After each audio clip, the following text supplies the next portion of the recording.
These buttons allows us to create a region of interest. Just clicking on the button, we can create a square, and we can choose to visualize only what's inside this square.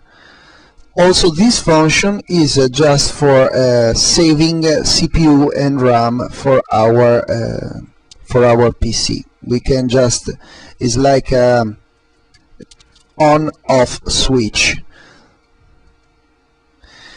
With this as a button, we can choose to watch the transparency or watch the transparent as a black solid color in this case.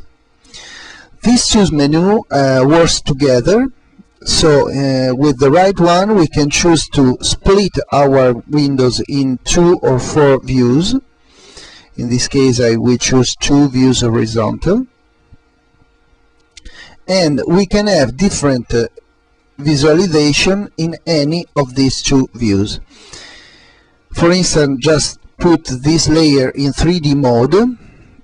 Before doing this, I will select these windows,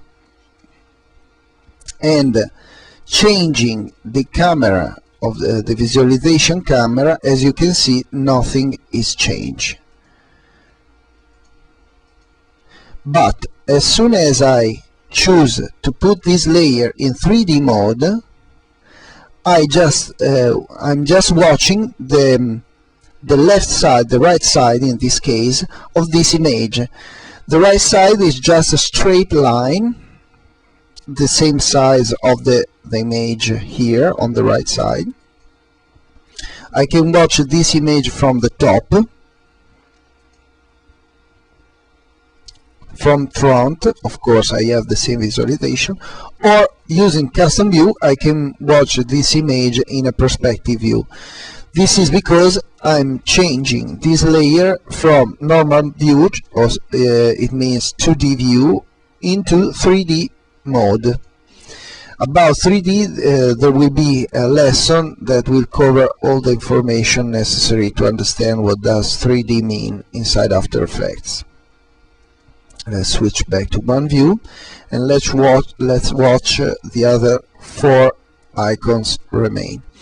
First of all, we have the opportunity to switch on and off the compensation for the aspect ratio.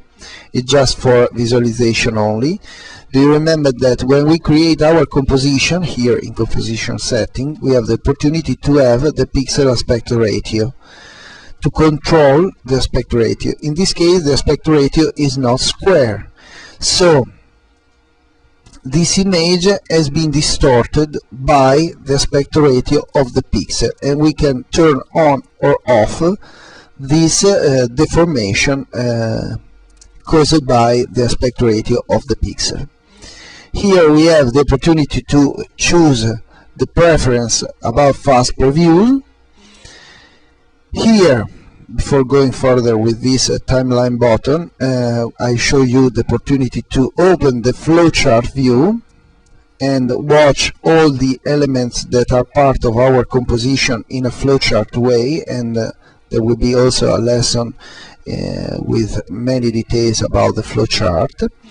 And here we have the opportunity to activate the timeline with this button. In this case, it appears not very useful to click here and focus the timeline windows. But why there is a button here to do this job? Well, think about that we can unlock our panels, and we can have both our Windows composition and timeline windows unlocked, and maybe one Windows, in this case the Windows composition windows, is usually bigger than the other because maybe we need to watch all the entire elements at the best visualization possible, so we sometimes need to jump to our timeline. In this case, just pushing this button, the timeline jump in front.